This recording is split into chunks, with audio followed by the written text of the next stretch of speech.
సుమన్ టీవీలో మీ business promotions కోసం ఈ కింది నెంబర్ను సంప్రదించగలరు.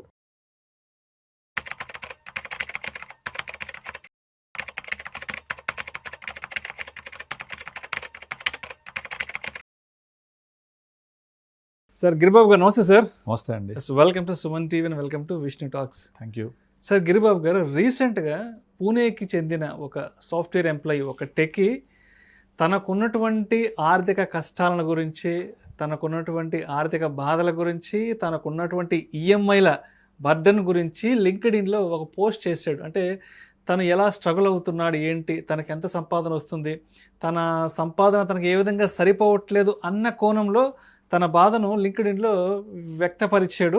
ఒకసారి చదువుతాను తను ఏం రాశాడు. నెలకి 90,000 రూపాయల జీతం వస్తుంది, 15 లక్షల రూపాయల అప్పు ఉంది, నిర్లక్ష్యంగా ఖర్చు చేయకపోయినా అప్పుల ఊబిలో పూణే ఉద్యోగి, తండ్రి ఆపరేషన్ కోసం 5 లక్షల లోను, ఈఎంఐలు, నెలవారీ ఖర్చులు ఆదాయాన్ని మించాయి, క్రెడిట్ కార్డు బకాయిలు, మరో లోన్తో మరింత భారం, 3 ఏళ్లలో 15 లక్షలకు చేరిన అప్పుల ఈఎంఐలకే జీతంలో 57% అంటూ కూడా లింక్డ్ఇన్లో ఆయనకి సంబంధించిన ఏదో బాధను వ్యక్తీకరిస్తూ ఆర్టికల్ వచ్చింది.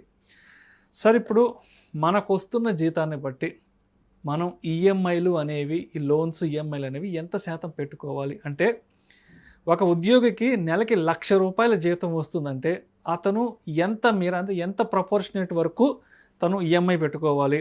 ఒక 2 లక్షల రూపాయల జీతం వస్తుందంటే ఎంత మేర లోపల ఈఎంఐలు పెట్టుకోవాలి?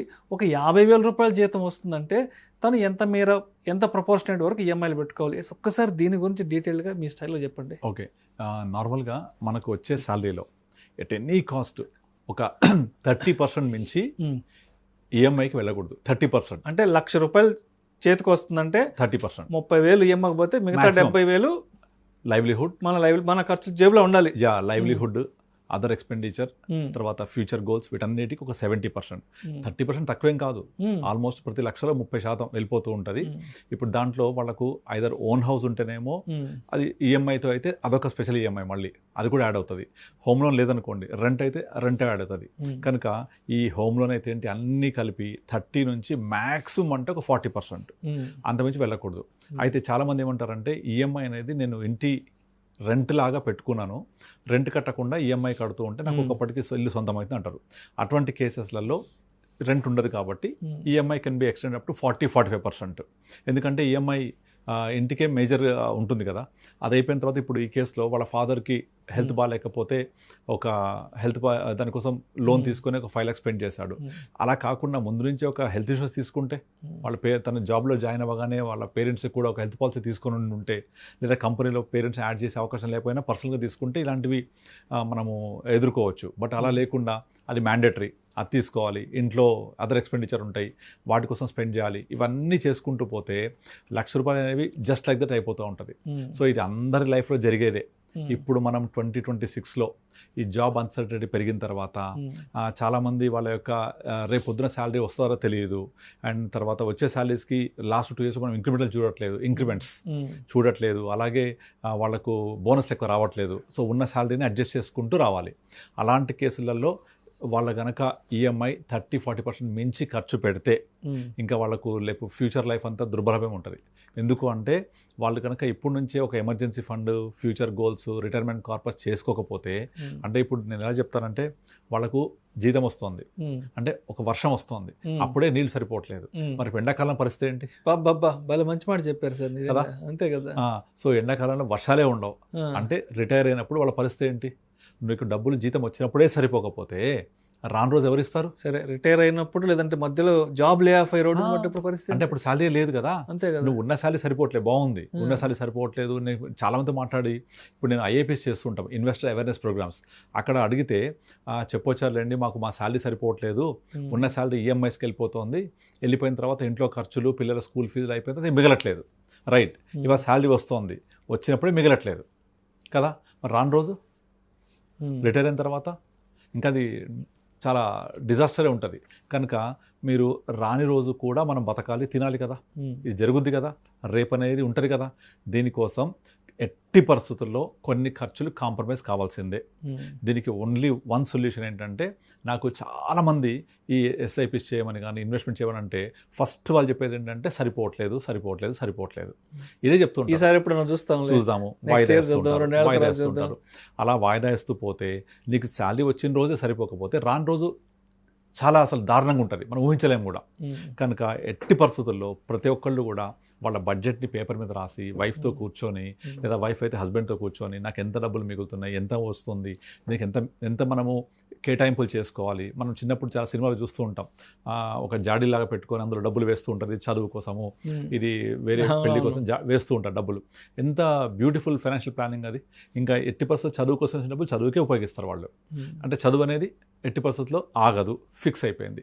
నెక్స్ట్ పెళ్లి కోసం పక్కన పెట్టేస్తే పెళ్లి ఖర్చులు వాడుకుంటూ ఉంటారు. అది ఉన్న డిసిప్లిన్ పోయింది ఇప్పుడు. అంత యూపీఐ పేమెంట్స్ వచ్చేసినాయి, నెట్ బ్యాంకింగ్ వచ్చేసింది, ఫిజికల్ క్యాష్ టచ్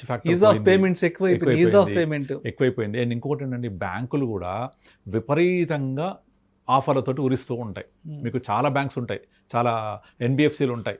మీకు తక్కువ లోన్ అని, అదని, తర్వాత క్రెడిట్ కార్డులో స్వాపింగ్ లోన్ అని, ఆ కార్డులో లోన్ ఈ కార్డుతో కట్టండి అని, మనకి లోన్లు ఇవ్వడం అనేది చాలా ఈజీ చేసి పడేసాయి. అంటే చెప్పండి, కోవిడ్ తర్వాత నుంచి అసలు క్రెడిట్ కార్డులు రావడం అన్నా, లోన్లు రావడం అన్నా చాలా ఈజీ ప్రాసెస్ అయిపోయింది. 25,000 ఉద్యోగం ఉన్నా చాలు, 25,000 జీతం వస్తే చాలు, 2-3 లక్షల లోన్లు ఇస్తామని ఫోన్ చేస్తున్నారు. ఎందుకంటే వాళ్ళకి అది బిజినెస్, అది వాళ్ళ బిజినెస్. అది అన్సెక్యూర్డ్ లోన్స్. సిబిల్ ఇప్పుడు చాలా పర్ఫెక్ట్ వర్క్ చేస్తుంది. ఎవరైనా కనుక పొరపాటున కనుక లోన్ కట్టకపోతే సిబిల్ ఎఫెక్ట్ అయిపోతే వాడికి ఫర్దర్గా ఇంకా డిజాస్టర్ ఉంటుంది. అది మర్చిపోయి కూడా చాలామంది ఈ రోజు పరిస్థితి ఏంటి అని చేస్తుంటారు. ఇప్పుడు చాలామంది ఇన్వెస్ట్మెంట్ చేయడంలో కూడా కొన్ని రకాల ట్రెండింగ్ ఇన్వెస్ట్మెంట్స్ అంటే, ఇప్పుడు ప్రజెంట్ క్రిప్టో కరెన్సీ బాగా వెళ్తోంది, మా ఫ్రెండ్ కొన్నాడు, అందులో ఇన్వెస్ట్ చేయి. P2P లోన్స్ అని ఉంటాయి, పియర్ టు పియర్. అది ఇంకా దారుణం. ఎవరైనా డిఫాల్ట్ అయితే మొత్తం పోతాయి అన్నీ కూడా. అసలు అలాంటి రిస్కీ ఇన్వెస్ట్మెంట్స్, ఎందుకంటే రీసెంట్ రిటర్న్స్ని బై చేస్తూ ఉంటారు వీళ్ళు. రీసెంట్ రిటర్న్స్ అంటే, ఒక మావాడు పెట్టాడు వచ్చింది, పలానా స్మాల్ క్యాపిటల్ పెట్టాడు వచ్చింది, లాస్ట్ 3 years పెట్టాడు వచ్చింది, మన నెక్స్ట్ ఇయర్స్ రాదు కదా. అలాగే ఇన్వెస్ట్మెంట్స్ కూడా అన్నీ కూడా ఇంపల్స్ బయింగ్ ఉంటుంది. అలాగే ఇప్పుడు లోన్స్ కూడా అసలు పక్కోళ్ళకి ఏదో వాళ్ళు మంచి నగలు కొనుక్కున్నారనో, కారు కొనుక్కున్నారో, నేను కొనుక్కోవాలి, గో ఫర్ ఈఎంఐ. ఇక ఈఎంఐ వెళ్తూ ఉంటే ఎట్టి పరిస్థితుల్లో ఒకటి తర్వాత ఒకటి వస్తూనే ఉంటాయి. ఇంకోటి, ఈ ఇన్వెస్ట్మెంట్స్ అంతా దేని మీద చేస్తారు? Unproductive expenditure. అండ్ ఇవన్నీ కూడా వస్తువుల మీద చేస్తారు, which has a depreciation value. అంటే ఒక కార్ కొన్నా, ఫోన్ కొన్నా, ఇంకేదైనా డిప్రిషియేట్ అవుతుంటుంది కదా. దాని ఒక లైఫ్ టైం ఒక 5 years 6 years అంతే. మొబైల్ అయితే 3 years అయిపోగానే మళ్ళీ కొత్తది కావాలి, మళ్ళీ స్టార్ట్. ఇక నో ఎండ్ ఇది. సార్ గిరిబాబు గారు, చాలామంది ఎలా ఉంటారంటే, నేను చాలామందిని చూశాను సార్, ₹1,00,000 జీతం వస్తుంటే 70,000-80,000 రూపాయలు ఈఎంఐలు కడుతుంటారు. ఎగ్జాక్ట్లీ. అంటే ఎలా ఉంటుందంటే, బ్యాంకులకి ఈఎంఐలు కట్టడం కోసం వీళ్ళు హైదరాబాద్కు వచ్చి కష్టపడి జాబులు చేయాలి. ఊరి నుంచి ఇక్కడ ఏదో బ్రతుకు తెరువు కోసం ₹4 సంపాదించుకోమని వస్తారు. వాళ్ళు ₹1,00,000 జీతం సంపాదించుకుంటుంటారు. 70,000-80,000 ఈఎంఐలకు పోతే ఆ 20-30,000తో ఎలా నెక్స్ట్ లైఫ్ ఎలా లీడ్ చేస్తారు? అసలు ఏ మాత్రం కూడా ఈ రోజు గడిస్తే చాలు, రేపటి సంగతి దేవుడు ఎరగనట్టు బిహేవ్ చేస్తుంటారు. చాలా తక్కువ మంది దగ్గర డిసిప్లిన్ అనేది, ఫైనాన్షియల్ డిసిప్లిన్ మిస్ అవుతోంది.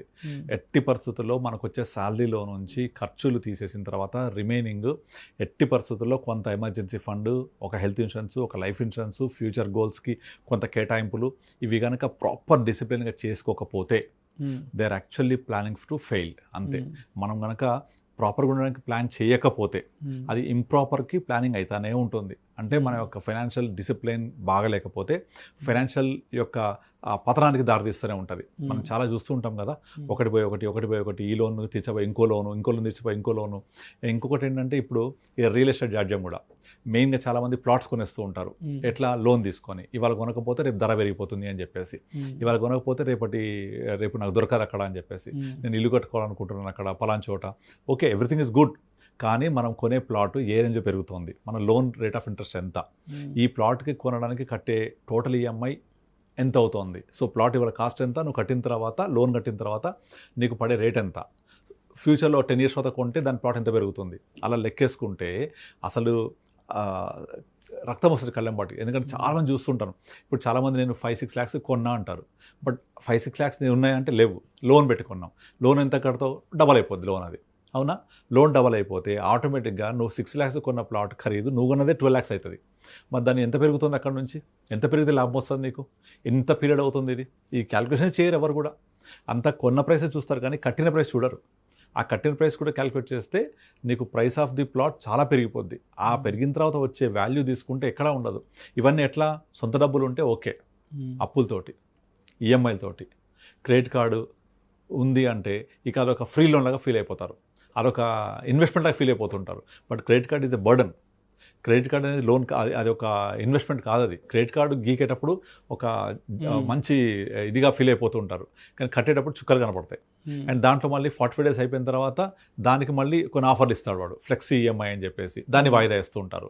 అసలు ఎంత డిజాస్టర్ అంటే ఫైనాన్షియల్ డిసిప్లిన్ లేకపోవడం వల్ల ఇలా వచ్చే జీతాన్ని డిఫరెంట్ ప్లేసెస్లో స్కాటర్ చేసి ఆ వచ్చే ఆ ₹1,00,000 నెల రోజుల లోపల మొత్తం అయిపిచ్చేసి మళ్ళీ ఎప్పుడప్పుడు 1st తారీఖు వస్తుందని చూస్తూ ఉంటారు. అమ్మో 1వ తారీఖు వచ్చిందంటే అయిపోతూ ఉంటారు. సార్ ఇప్పుడు 25,000 30,000 వచ్చేవాళ్ళు సరే 1వ తారీఖు ఇప్పుడు అన్నట్టుగా చూస్తే అర్థం ఉంటుంది. అర్థం ఉంటుంది. 2 లక్షలు వచ్చేవాడు 3 లక్షలు వచ్చేవాడు కూడా పెరిగిపోతున్నాయి, ఖర్చులు పెరిగిపోతున్నాయి, లైఫ్ స్టైల్ ఎక్స్పెన్సెస్ పెంచేసుకుంటున్నారు. బికాస్ ఆఫ్ షో ఆఫ్ అంతే చూపించుకోవాలి. దానివల్ల ఆ డిసిప్లిన్ మిస్ అయిపోతుంది. సో వాళ్ళు ఆ డిసిప్లిన్ మిస్ అవ్వడం తోటి ఆ ఫ్యూచర్ గోల్స్ ప్లాన్స్ లేకపోతే ఒక్కసారి కనుక పతనం స్టార్ట్ అయ్యి ఊబిలో దిగితే ఇక ఒకటి దిగిపోతూనే ఉంటారు. మనం ఊబిలో దిగితే ఫస్ట్ శరీరం సగభాగం పోతుంది, తర్వాత కాళ్ళు చేతులు అన్నీ పోతూనే ఉంటాయి, బయటికి రావడం చాలా కష్టం. ఈ పరిస్థితిలో పొరపాటున జాబ్ పోయింది, పొరపాటున జాబ్ జీతం రావట్లేదు, ఇమాజిన్ ఎంత వర్స్ట్గా ఉంటుందో. కనుక ఇది మనం చెప్తుంటేనే ఎంత ఇదిగా అనిపిస్తుంది. సో ప్రతి ఒక్కరికి ఒక స్పృహ ఉండాలి. నా దగ్గర ఉన్న శాలరీ ఇన్ని ఖర్చు పోయాక ఇంత నేను సేవ్ చేసుకోవాలి, రేపు పొద్దున శాలరీ రాకపోతే పరిస్థితి ఏంటి అని ఆలోచించారు. అన్ని తక్షణంగా ఇవాళ అయిపోవాలి, ఇవాళకి నాకు ఆనందం జరగాలి, ఆనందం పొందాలి నేను, అంతే. మొత్తం అంతా కూడా ఇవాళ నేను హ్యాపీగా ఉంటే చాలు, రేపటి సంగతి దేవుడు ఎరుగు. అది చాలా తప్పది. రేపు పొద్దున పిల్లలకి ఎడ్యుకేషన్ అవసరాలు కానీ, మెడికల్ అవసరాలు కానీ, లేకపోతే ఏదైనా వెకేషన్ వెళ్ళాలి, లేకపోతే మ్యాండేటరీ ఎక్స్పెన్సెస్ కొన్ని ఉంటాయి, ఫ్యామిలీ ఎక్స్పెన్సెస్, వాటి కోసం కానీ ఏది కూడా కొంచెం డబ్బుల్ని పక్కన పెట్టుకునే ఒక ప్రాసెస్ చేయరు. అది ఎప్పుడు చేస్తారు? నా శాలరీ 1,00,000 అయ్యాక చేస్తా, లేకపోతే ఇప్పుడు ఈ ఖర్చులు అయిపోయాక చేస్తా అని వాయిదా వేస్తూ ఉంటారు. అది చాలా తప్పు. అది అట్లా పొరపాటు కూడా చేయొద్దు. ఇప్పుడు ఈ టెక్కీస్ మీరు చెప్పిన ఎగ్జాంపుల్ అదే పరిస్థితి. ఉన్న ₹1,00,000 అన్ని అప్పులా, అన్ని ఈఎంఐలా. ఎట్టి పరిస్థితుల్లో నేను చెప్పేది ఏంటంటే, ఎట్టి పరిస్థితుల్లో మనము 30 to 40% మించి మన ఈఎంఐస్ ఉండకూడదు, ఇంక్లూడింగ్ ఎవ్రీథింగ్. హోమ్ లోన్ అవ్వచ్చు, ఇంకోటి అవ్వచ్చు, అన్ని కలిపి 30% to 40% లోపల అడ్జస్ట్ చేసుకోవాలి దాన్ని. ఆ 40% దాటనేయకుండా చూసుకుంటే రిమైనింగ్ 60%లో ఒక 40% బేసిక్ నీడ్స్ ఎక్స్పెండిచర్ అయిపోతే ఒక 20% ఫ్యూచర్ కోసం సేవింగ్ చేయాల్సిందే.